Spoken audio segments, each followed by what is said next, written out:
গ্রামীণফোন কোম্পানির কাছে এমপ্লয়িরা প্রত্যেক এমপ্লয় 33,147 কোটি টাকা পাবে।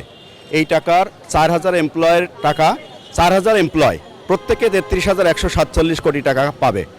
এই 4,000 এমপ্লয়ের টোটাল টাকা 13,85,841 কোটি টাকা। আমার প্রশ্ন, এই টাকাটা ডিসবার্স হলে গভর্নমেন্ট, শ্রমিক এবং গ্রামীণফোন এই তিনটা পক্ষই লাভবান হবে। কিভাবে আমি বলি, এই 13,88,841 কোটি টাকার 30 থেকে 35% বাংলাদেশ গভর্নমেন্ট পাবে। বাংলাদেশ গভর্নমেন্টের টাকা মানে 20 কোটি মানুষের টাকা।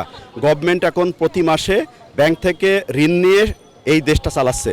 সো এতগুলো টাকা গ্রামীণফোনের কাছে পাও না, তারা কেন এই জায়গাটায় হাত দিচ্ছে না, এটা আমার প্রশ্ন।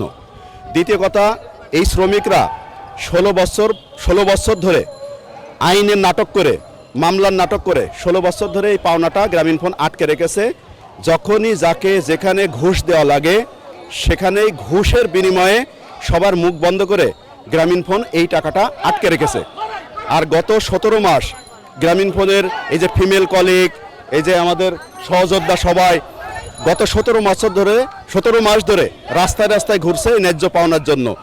এই লোকগুলো, বাংলাদেশের সবচেয়ে মেধাবী লোকগুলো আজ রাস্তায় 3360 জন এমপ্লয়িকে গ্রামীণফোন চাকরিচ্যুত করেছে, আবার তাদের ন্যায্য পাওনাটাও দিচ্ছে না। তাদের এই পাওনাটা মিটিয়ে দিলে তারা সামাজিকভাবে সুন্দর জীবন যাপন করতে পারে।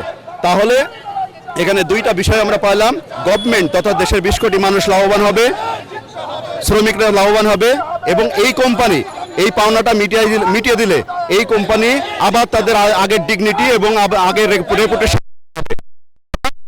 সম্মানিত হবে, এদেশের 20 কোটি মানুষের কাছে সম্মানিত হবে। তাই বাংলাদেশ, আমার অনুরোধ, আপনি বিষয়টিতে হস্তক্ষেপ করুন এবং শ্রমিকদের পাওনাটা মিটিয়ে দিতে সচেষ্ট হন। ধন্যবাদ।